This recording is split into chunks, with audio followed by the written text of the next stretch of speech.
Welcome to my weekly Parsha share. This week we will focus on Parshat Ki Teitzei. Thank you so much to Sol and Giselle Dunst for sponsoring this week's Parsha share in memory of Sol's father, Joseph Dunst, Yosef David ben Yaakov Shlomo Zichron Lebrocha, whose yahrzeit is on the 14th of Elul. Joseph Dunst was a wonderful man, a Holocaust survivor from Slovakia, a member of our community in Beverly Hills, and a dear friend. We miss him. May his neshama have an aliyah, and may we all be zocher to see tchias hamesim. If you take a look at Parshat Ki Teitzei, right in the middle, there is a series of mitzvahs, of directives, one after the other. It seems like quite a random list, and there appears to be no connection between any of them. Let me go through the mitzvahs with you, and you'll see what I mean. Ki korei kan tzipor lefanecha, baderech b'chol eitz, when you come across a bird's nest in any tree or on the ground, you're just walking on your way somewhere, anywhere, and you see a bird's nest with a mother bird nesting eggs or her little chicks. Don't take the mother together with the children. Send away the mother, and then you can take the eggs or the little chicks. You can have them. It's an interesting mitzvah. Actually, I gave a share on it a few years ago. You can find the share on my website. Just do a search for this is the title, The Intriguing Mitzvah of Shiluach HaKan. YouTube viewers can see the link on your screen. Just click on the link to hear the share. You'll find out what the Rambam thinks and Ramban. It's a truly fascinating topic. But to come back to where I began, this mitzvah, the mitzvah of Shiluach HaKan, of sending away the mother bird, so that you can take the eggs or the little chicks, is the first in a whole series of mitzvahs in the middle of Parshat Ki Teitzei. What's the next one? The next mitzvah is this: Ki sivne bayis chodosh, v'asiso ma'akel gagecho v'loisosim domim b'veisecho. When you build a new house, you should make a fence for your roof, so that you will not bring blood guilt onto your house if anyone falls from the roof and dies. An important mitzvah, I'm sure you'll agree. It's important to be responsible, to do everything you can to prevent accidents, not to be negligent. But what has it got to do with Shiluach HaKan? Nothing. So why is it the next mitzvah on the list? Okay, let's look at the mitzvah that comes after the roof fence mitzvah. Leisizra karmecha kilayim. This translates roughly to, you shall not sow your vineyard with mixed seeds. It refers to the prohibition against planting a non-grape seed, like wheat or barley, together with the grape seed that you plant in the vineyard, which would create possibly a hybrid plant. I think you'll agree it's a fascinating mitzvah, and perhaps one day I'll give a shir on kilayim. But for the purposes of this shir, I think you'll also agree that it has nothing to do with building a fence around your roof, nor has it got anything to do with sending the mother bird away from the nest. So why is it on this list? What's going on? Now let's look at the next mitzvah on the list. You shall not plow with an ox and a donkey together. Another important mitzvah. In ancient times, when there weren't tractors and machines to do farm work, they needed to use animals to do the work, as they had dozens or maybe hundreds of acres of land to work on to produce crops. Each animal they used, that they owned, had different strengths and different weaknesses, and there might be a farmer who wants to use an ox and a donkey together so that he can get the best out of both of them. So the Torah instructs us that this is not allowed. Maybe because it is distressing to the animals, or maybe for some other reason. Whatever it is, mixing animals to plough your field is forbidden. Again, an interesting and important mitzvah, but what has it got to do with planting hybrid plants in a vineyard, or with building a fence around your roof, or with sending the mother bird away from its nest? It doesn't seem to be connected in any way whatsoever. So what's it doing on this list? It's crazy, right? I'm not finished yet. Let's look at the next mitzvah. Leisilbash shatnez tzemer ufishtim yachtov. This means you shall not wear a mixture of wool and linen together, and it refers to the prohibition of wearing clothes that are made from a blend of wool and linen, which is known as shatnez in Hebrew. So, you know what I'm going to say. Shatnez is an interesting mitzvah. It's important. Of course it's important. But why is it on this list? What has it got to do with using an ox and a donkey, or with planting hybrid plants in a vineyard, or with building a fence around your roof, or with sending the mother bird away from its nest? Let's turn to Rashi. He provides us with an answer of sorts. It's actually a beautiful Rashi based on a Mishnah in Avos and a passage in Medrash Tanchuma. Here is what Rashi says: Im kiyamta mitzvah shiluach hakam. If you do the mitzvah of sending the mother away from the nest, soifcha livnois bayis chodosh. You know what? You'll end up building a new house. Usekayim mitzvahs ma'akeh. And as a result, you'll do the mitzvah of building a fence around the roof. She mitzvah goyreres mitzvah. One mitzvah leads to another. And, continues Rashi, that's not all. But tagia lekerem. You'll also end up having your own vineyard, the sodeh, and your own farm. Belivgodim noim. And beautiful, luxurious clothes. Lekach nismechu parshias halolu. That's why these mitzvahs are all together in the same passage, on the same list. That's what Rashi says. The Torah listed all of these mitzvahs next to each other to teach us that if you do one mitzvah, doing that mitzvah will automatically lead to a second mitzvah, and a third mitzvah, and a fourth mitzvah, until infinity. The Torah wants us to know that someone who fulfills the mitzvah of sending away the mother bird will soon build a house, their own house, which will then lead them to owning a vineyard and a farm, and also nice clothing, so that they can fulfill the mitzvahs relating to all of those things. But there is a deep theological question that emerges from this suggestion. It's a very serious question. If sending away a mother bird leads to all of these benefits, to be perfectly frank, it sounds like the opposite of the principle that doing mitzvahs do not bring any kind of reward in this world. Rashi sounds like he's telling us that sending away the mother bird will result in a life of great wealth.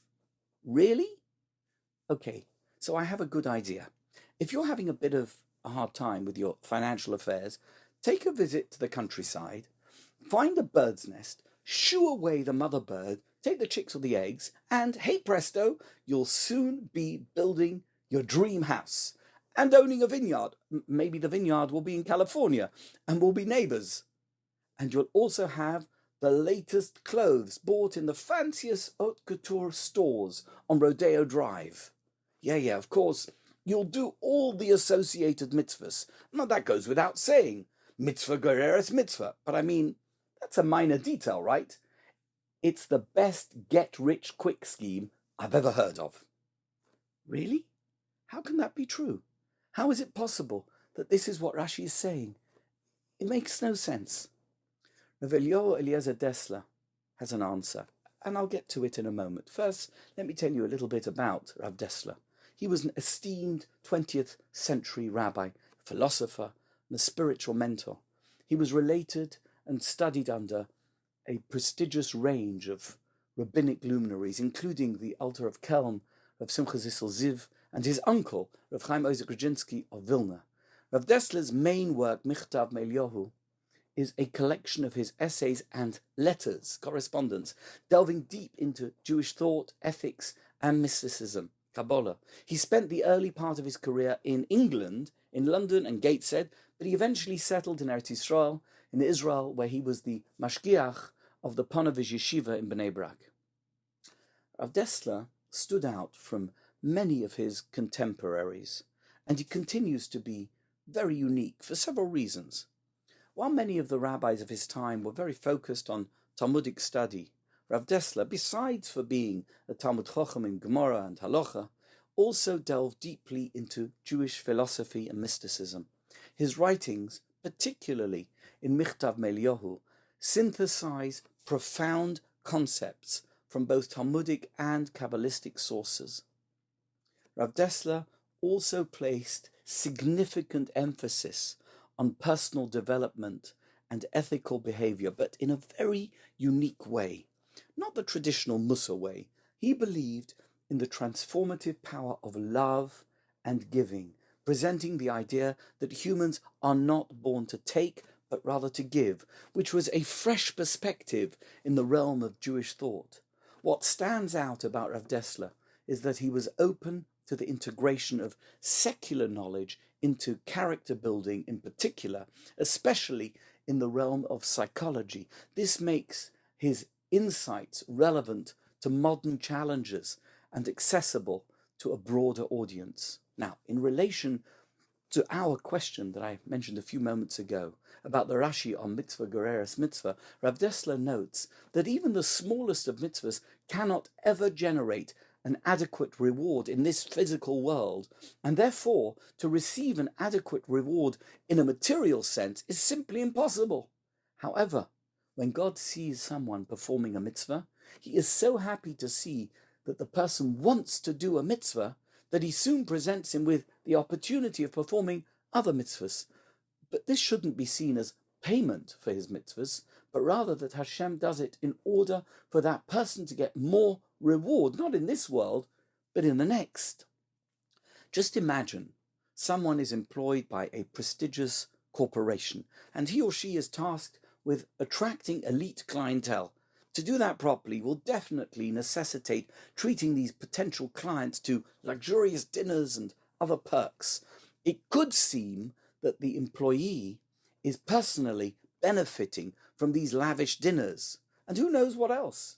But the truth is, they are only a means to an end. These expenditures are merely tools to ensure that the employee is going to be successful in securing these clients for the business. Once they're on board, the resulting benefit is much more than the cost of a few dinners. The employer knows this and willingly foots the bill. And if the employee demonstrates consistent success, of course the employer will allocate a larger budget for these client expenditures. The rationale here is clear. These costs aren't deductions from the employee's salary or commission. Instead, they are viewed as strategic business investments aimed at fostering greater success and increased client relationships going forward into the future. The situation with God and us is exactly the same. We all know that our role in this world is to acquire the merits so that we can enjoy being close to Hashem's presence in the world to come, in Olam Haba. How do we do that? By doing more and more mitzvahs. And there is nothing that God wants more than for us to succeed in this quest. And so, he is always ready and willing to increase the budget more and more the more mitzvahs we do, and provide us with ever greater opportunities to gain more merits. And these expenses aren't deductions from our salary or commission.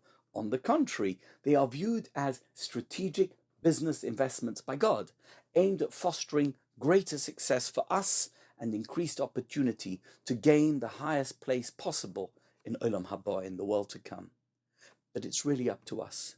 If we don't view our possessions as a means of pleasure in this world, but rather as a vehicle to gain further merits in the next world, then God will continue to provide those means for us to come closer and closer and closer to him. And he will facilitate our growth, because that is the ultimate goal of our existence.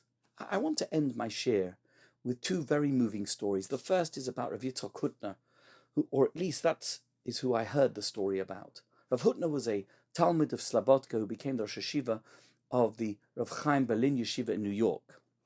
One time, on a flight, a non-religious Jewish businessman noticed Rav Hutner struggling to put his luggage in the overhead bin.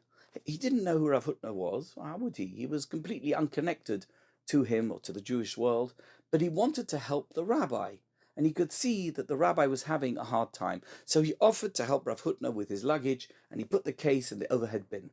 Rav Hutner thanked him, and as it turned out, they were sitting next to each other on the plane.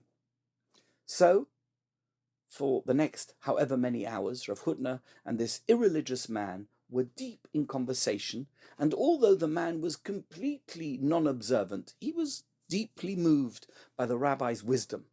At one point, before the flight was over, Rav Hutner took out a piece of paper and began writing a note. Once he had finished, he folded the note, sealed it into an envelope, and handed it to his flight companion, instructing him to open it only if he ever found himself in a life-threatening situation. Once the plane had landed, they said goodbye to each other and headed off in separate directions. Many, many years later, the man was on another flight, this time headed to California. Suddenly, the plane experienced severe turbulence. Oxygen masks dropped down and passengers on the plane began to panic. The man remembered Rav Hutner's envelope. He always carried it with him, and he had it in his pocket. He took it out, and with shaky hands, he opened it up. The note read, "The Almighty will surely help Yitzchak Hutner." Unbelievable. The man became completely calm, and for the first time in his life, he began to pray to God. Miraculously, the plane stabilized, and they soon landed safely in LAX.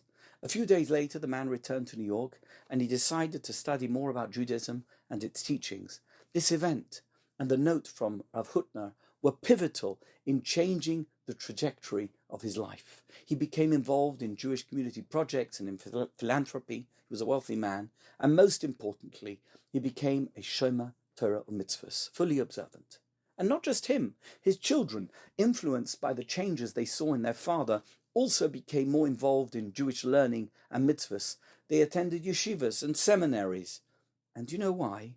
One tiny mitzvah, helping an old rabbi with his luggage, which led to a conversation, which led to the note.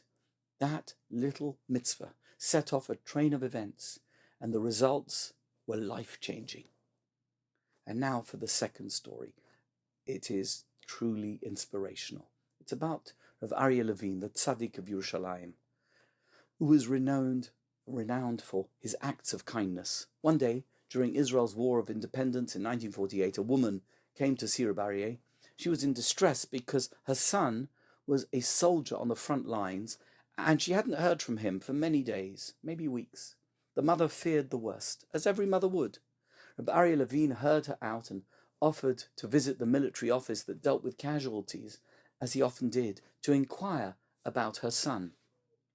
As Rav Aryeh was walking towards the military HQ, he noticed a young man with tattered, torn shoes. Without hesitation, Rav Aryeh Levine offered his own shoes to the young man, feeling that it was a mitzvah he couldn't pass up. Despite the pressing nature of his errand, and he did it, the young man initially refused to take the shoes, but seeing that the rabbi was very sincere, he eventually accepted the shoes. Rav Aryeh took off his shoes, gave them to the young man, and he continued on his journey, just wearing socks. When he reached the army office, he waited patiently for his turn, and I don't need to tell you, in the middle of a war, with all the emergencies that were going on, a little old rabbi sitting patiently in the reception area was hardly a priority. But then, suddenly, an officer noticed that Rav Aryeh had no shoes on. He thought, that's a bit strange. I wonder what's going on. He approached him in astonishment, and he asked him why he had no shoes on. Rav Aryeh simply replied that someone else had needed them more than he did. He told him the story, and he told him he'd given them away to this young man. The officer was deeply moved by this act, and he decided to expedite Rav Aryeh's turn in the line. Within minutes, Rav Aryeh had the information he was seeking. The woman's son was alive and well. He quickly relayed the good news to the anxious mother, alleviating her fears. The story of Rav Aryeh Levine's selfless act spread, inspiring countless others in Jerusalem to do acts of kindness and charity, in the understanding that sometimes the simplest of gestures, the smallest mitzvah, can have the most profound impact, and the ultimate result is so much more than the little thing that started it all off. In this case, the ripple effect was immense. From comforting an anxious mother, to giving away his shoes, to inspiring others with his selflessness, Rabbi Aryeh Levine showcased how one mitzvah can seamlessly lead to another and another and another until infinity. Mitzvah goreres mitzvah. It's such an important lesson. Let's hope we never forget it. Thank you so much for watching. Thank you so much for listening. Thank you. Thank you.